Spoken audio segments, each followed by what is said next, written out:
Donc ça, c'est bien pratique, surtout si vous avez des longs documents, que la mise en page se fasse automatiquement, qu'on évite des choses un peu foireuses, comme ce qu'on a vu là. Alors, autre chose, et puis on va passer aux images, mais autre chose sur le réglage du texte. Euh, Chez moi, ici, et c'est probable qu'ailleurs dans votre document ça arrive aussi, si vous ne l'avez pas pour l'instant, c'est pas grave, j'ai deux lignes d'un paragraphe qui sont perdues là à la fin d'une colonne. Ça pourrait même être une ligne qui est perdue. Comment régler ça? Eh bien, rien n'est sélectionné, j'ai cliqué à côté de tout. Je vais aller double-cliquer à côté du nom du style corps du texte. Et je vais aller dans les options d'enchaînement ici. Options d'enchaînement. Options d'enchaînement. Et alors, je vais dire ligne solidaire, mais pas toutes les lignes du paragraphe. Pourquoi pas, ça pourrait se faire. Le paragraphe serait systématiquement dans une colonne. Ça créerait plein de blancs dans la mise en page, mais ça peut être intéressant d'avoir de la respiration de l'espace. Vous pourrez tester si vous voulez.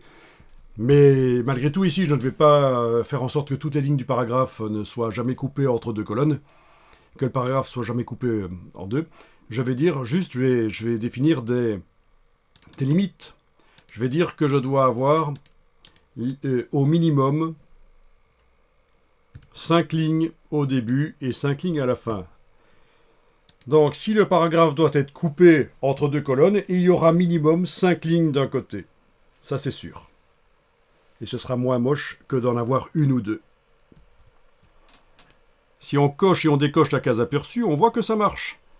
Sans la case aperçue cochée, mes deux lignes sont là. Avec la case aperçue cochée, le paragraphe est passé à la ligne suivante. Ah oui, et j'en ai un qui fait moins de 10 lignes qui passe... oui, je veux dire, il passe à la colonne suivante. Et celui qui fait moins de 10 lignes, il passe même à la colonne suivante aussi. Donc c'est peut-être un peu fort 5-5. On peut peut-être aussi décider 3-3. Ça dépend de la longueur de ces paragraphes. Donc dans ce cas-là, celui qui fait moins de 10 lignes, maintenant que j'ai mis 3-3, il reste quand même dans cette colonne-là. Il faudrait qu'il fasse moins de 6 lignes pour qu'il passe à la colonne suivante pour rester en une pièce. Vous voyez un peu la logique? Donc c'est là que ça se joue. Vous décidez du nombre de lignes minimum que vous voulez voir pour les paragraphes qui sont coupés entre deux colonnes.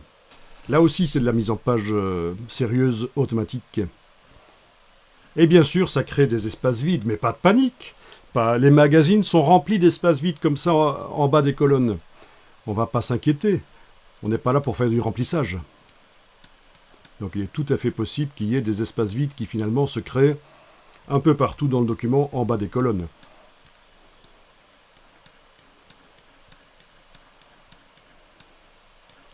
Vous pouvez enregistrer le document quand vous avez vu ça.